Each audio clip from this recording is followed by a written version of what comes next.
So, Ashley, tell me about your gorgeous new collaboration with Brett Young, Never Till Now. I know you co wrote this song with Matt Roy, who's written songs for the likes of Chris Jansen, Kane Brown, Chris Young. How did this track come together? It honestly is really special. I wrote the song with Matt in the middle of the pandemic, and people think it's like, oh, who is it inspired by? But it really wasn't. It was more of a manifestation for me, like for the kind of love that I want to be in at some point down the road. And so I put the song out on my first project, just my vocal on it. So we didn't have Brett on it yet or anybody on the duet feature.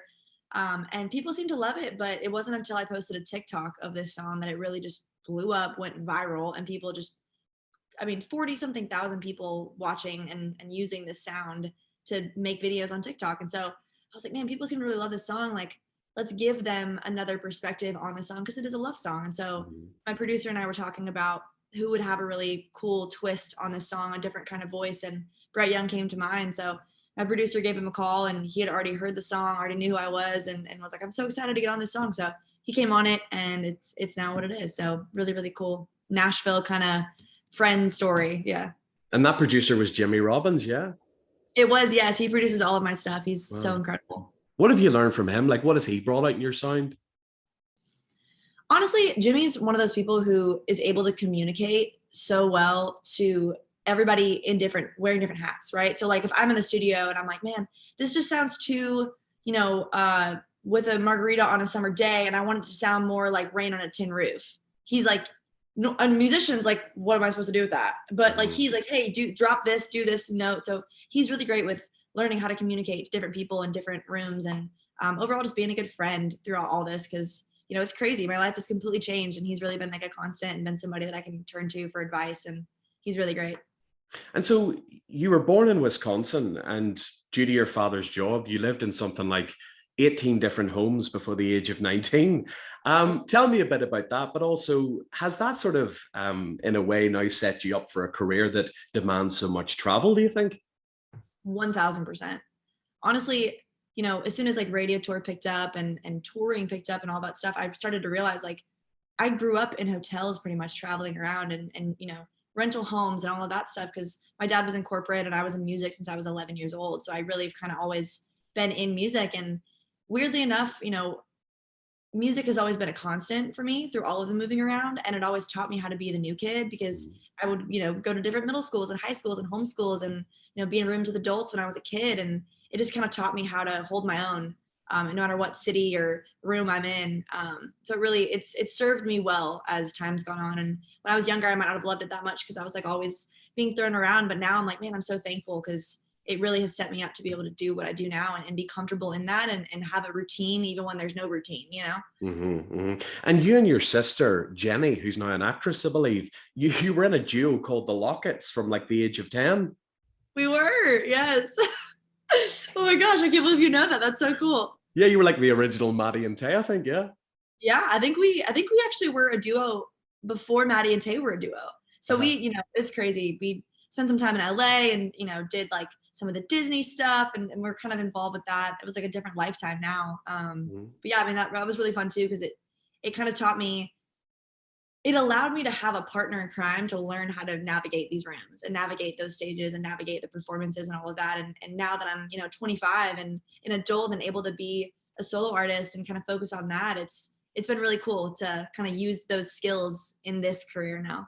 And is acting anything you would like to sort of dip your toes into at some point? Maybe I did some like commercial work when I was a kid. I was in like a bunch of Nintendo Wii commercials. Okay. And so a lot of how I even got into entertainment was because my sister was so involved with acting. And so I was kind of drug along as like the tomboy little sister that never wanted to be in the spotlight and kind of just fell into it. So, I mean, if there was like the right role, like for example, Lainey Wilson just got a role in Yellowstone, which is so cool. So perfect for her. Like if there was something like that, I feel like maybe I would hop in on it. But music to me is just so much more of a way to tell my own story and feel like I'm in my own skin and able to, be myself. And that's really important to me. So we'll see. Life's crazy. You never know. So you moved to Nashville at the age of 18 and you were a Belmont graduate in communications and marketing. And by a strange twist of fate, you ended up winning the Belmont Showcase, which, to put into context to our audience, previous winners are people like, Brad Paisley and Chris Young and Florida Georgia Line. Tell me about that experience and the doors it opened for you. Oh my gosh, it was insane. Like we just talked about, I was in a duo when I was younger, and I was in music all up to the point of college when I was 18. And the 4 years in college, I kind of took a hiatus from any kind of music, and I was kind of figuring out who I wanted to be as an adult and enter into like the different world. And so I studied communications and marketing and was kind of debating, do I go into a marketing job? Like, was music more of like a childhood thing? Like, was that something that I'm now growing out of and I was getting offers for marketing jobs and communications jobs, and I really was good at it and I loved it. So my senior year, I was like, I've watched this country showcase every year since I've been a freshman, right? And there's always been, Cassie Ashton and just like incredible people that have won this showcase while I've even been at Belmont. Devin Dawson, I think, performed in it and stuff too. And so I was like, man, I'm a senior. I can do this. Like, let's just do it and, say that we did, kind of a thing, just for fun. Like, who knows if I can get in? Let's just give it a shot. Most of the people that were in the showcase the years prior and had won the showcase were all music related students, whether it was like music business or songwriting or whatever it is. And so I was like, I'm not even in the music school. I know nobody in this like kind of political world of music at Belmont. I'm like, so I don't even know if they'll let me in, right? Yeah. So I got in, made top 4, and then I won. And one of the judges, so the panel of judges is like industry pros in Nashville, and one of the judges is my now agent, Carrie Murphy at WME. Right. And he looked me in the eyes and was like, you owe it to yourself to give it at least a year just to see what this has for you, because the songs are not right, but your performing is completely right, and you're growing into who you are, and you have this natural thing about you that you just need to give this a shot. And so I did, and now I'm here. It's crazy. It was like, that was like 2.5 years ago. So it was nice. When I first heard your voice, right, the one comparison that was shining through, I mean, there's a wee bit of Kelsey Ballerini in there, but Colby Calais. Yep. Yes. I love that. That's a huge influence of mine, for sure. No, every time I listen to it, and I thought if I ever get the chance to speak to her, I have to ask, has she been an influence on her sound, She 1000% has. I think a big part and a big importance for me in my music is just something that's easy to listen to. And Colby really masters that. I'm sure Colby can belt her butt off and can, sing like crazy. And I can sing pretty high as well. But to me, and I might, I dabble in that for sure as songs go on and as songs are written, but I just want to give people something that's easy to listen to and something that they really just feel happy when they hear and can just like feel that. And also, full circle moment, I'm actually writing with Colby in a couple weeks. Right. And I've never met her before. And so I saw that come through and I was like, oh my gosh, what a full circle moment. So really cool. Class. So off the back of that Belmont showcase, when then the pandemic hit, and then you go to your parents' house, at the time they're living in Florida, and one random day, I think you jumped out of the pool, you go into one of the rooms in the house and you upload this video. It's a TikTok video of you doing the high to low challenge. And then in something like 24 hours, like 1 million people watch this. I mean, that must have been, even as somebody with, an education in marketing, that must have been very eye-opening. Oh my gosh. Honestly, it was totally unexpected. I think as a young, I think I was 21 at the time, 22 at the time. I think, I had this vision in my brain of what a young Nashville artist looks like, right? Because I'd been, when I was a kid, I'd been around and done the thing, and you play at the shows, you go to the bars, you network, you do the in-town face-to-face personal thing, and which is super special and is definitely still a thing. But I was like, what do I do? I'm in Florida quarantining. I can't be in Nashville. I'm a new artist. I'm just wasting time. So I download this app and I do this challenge, having no expectations whatsoever, and millions of people start watching it. And so with my marketing degree, I just spent the whole pandemic learning the app and learning the platform and consistently posting and trying to figure out how to go live and what people want to see and how they want to see it. And it just kind of has built up to now being able to understand the algorithm, understand social media more, because it is this insane tool that we get to use as young artists on top of now playing shows and networking in bars. We get to use that to find new eyeballs and find new ears and people that want to hear new music. So it was really cool and totally, weirdly, God's always got a plan in my mind. And I feel like that's just the crazy thing is I never expected social media to be kind of like the catalyst to what I was doing. And the pandemic hit and something terrible made something wonderful. So it was cool. And something I have to ask you about, during the pandemic yourself and a bunch of other musicians around Nashville, people like Priscilla Block and Abby Anderson and Alexandra Kay, who I'm just obsessed with at the minute. You guys established the 615 House, and you would get together and share content in an attempt to sort of grow each other's TikTok channels and whatnot. Would that be, I meet a lot of singer-songwriters, and I think a lot of them are and they think like, all I need is a good song. Is that the one bit of advice you would give? Is like, maybe don't work as hard on social media as your music, but in and around there? I would say when it comes to being a young artist in any genre, collaboration is so key. And just being open-minded, I think that the days of hella competitiveness are just over. They should be, at least. I actually started the 615 House with one of my friends. I learned about the Hype House, if you're familiar with the Hype House out in LA, the influencer house. Well, I'd seen that and I was like, man, why isn't Nashville doing this? There's the TV show Nashville. People seriously care about what we're doing here, and as young artists, young songwriters.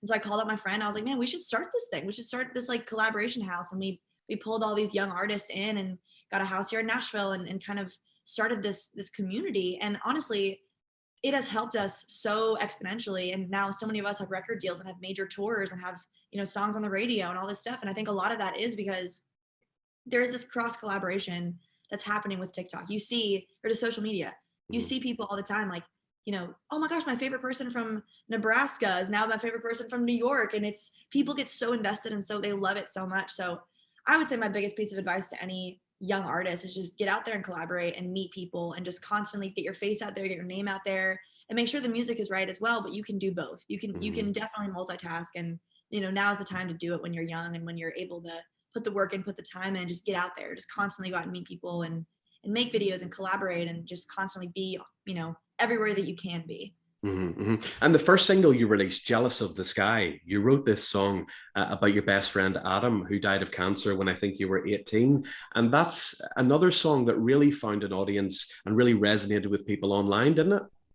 Absolutely. That song, honestly, it's really cool that was the first one. Because I had been on TikTok and social media for a couple of years, kind of just, doing live streams and whatever. And I met my now manager, Rakaya Marshall, and she was like, hey, you have such an incredible voice and you have such an incredible presence and you have people that care about what you want to say, but you have to give them something worth listening to.